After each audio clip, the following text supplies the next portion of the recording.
0 to 60 in under 6 seconds and rip through the quarter mile in the low 14s. And that's in a car with enough sheet metal to start its own orbit.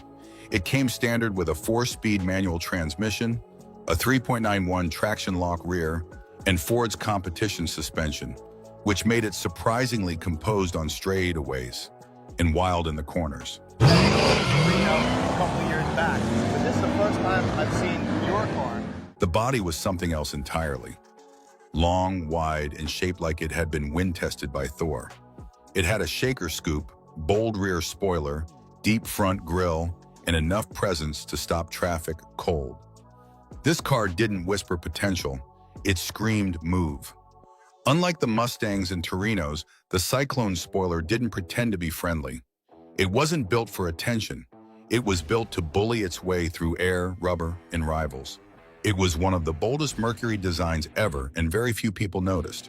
That's what makes it special. Today, the Cyclone Spoiler 429 CJ is one of the rarest Mercury muscle cars in existence. Overshadowed? Yes. Undervalued? Absolutely. But forgotten? Not here. This car was Mercury's moment to growl, and it left claw marks in its lane. But if you thought Mercury was aggressive, wait till you meet Dodge at its most unapologetic. Number 7, 1973, Dodge Charger, SE 400 Magnum. By 1973, the muscle car era was running on fumes, insurance rates were sky high, emissions laws were tightening, and gas prices were climbing. But Dodge wasn't ready to let go. Enter the 1973 Dodge Charger SE 400 Magnum, a full-size brawler in a velvet tracksuit. Under the hood sat a 400 cubic inch big block V8, pushing 280 net horsepower and 375 pound-feet of torque.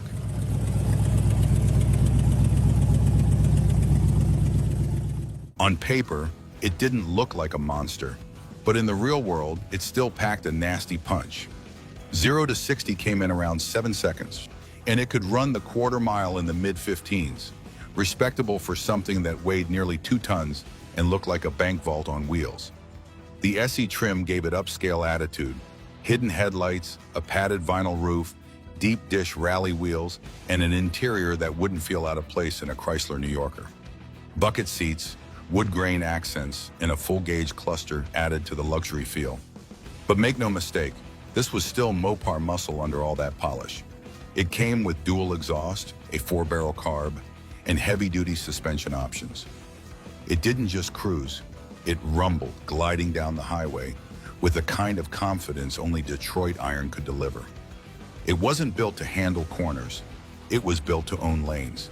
The 73 Charger SE 400 was Mopar's attempt to blend brute force with grown-up style, a muscle car that had traded its racing jacket for a tailored blazer, but hadn't forgotten how to throw a punch. The Charger came dressed for dinner, but still knew how to brawl. But before Mopar ruled the streets, Pontiac had already built a heavyweight that didn't need stripes or scoops to scare the hell out of you. Number 6, 1969, Pontiac Catalina 428 HO. This wasn't your average grandpa cruiser. The 1969 Pontiac Catalina 428 high output was one of those rare full-size machines that looked like a country club cruiser, but drove like a street brawler. Under the hood was a 428 cubic inch V8 rated at 390 horsepower and 465 pound-feet of torque. It came with big valve heads, a hotter camshaft, and a Rochester quadrajet carb that delivered crisp throttle response, even in a car that weighed over 4,000 pounds. This thing wasn't built to be delicate, it was built to dominate. Performance? Try 0 to 60 in under 6.5 seconds, and a quarter mile in the high 13s.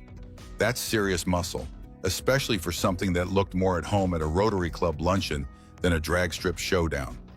Pontiac gave buyers real options too. You could spec a turbo 400 automatic, limited slip differential, dual exhaust, heavy-duty suspension, and rally gauges, all of which turned this big body boat into a full-size GTO sleeper. And because the Catalina 428 HO wasn't part of GM's big marketing push, it stayed low profile, known only by those who truly knew what to look for. It had presence, it had poise, and it had the power to embarrass smaller muscle cars without ever breaking a sweat. No stripes, no decals, no screaming paint jobs, just a clean body, a wide stance, and the ability to leave you behind with a slight growl and a twitch of the rear wheels. This car was a gentle giant with a mean streak, the kind of Pontiac that didn't need to show off. It just needed a green light. If you've made it this far, you already know these cars aren't for everyone. So hit that subscribe button now, because the last 5, they're louder, rarer, and downright unhinged. For our number 5 spot, a Ford so big, they had to name it after a weapon. Number 5, 1971 Ford Torino Cobra 429 Super Cobra Jet. This was the Ford you didn't want to pull up next to. The 1971 Torino Cobra with the 429 Super Cobra Jet wasn't just muscle. It was a ballistic missile with a license plate. Under the hood sat Ford's 429 cubic inch SCJ big block, rated at 375 gross horsepower.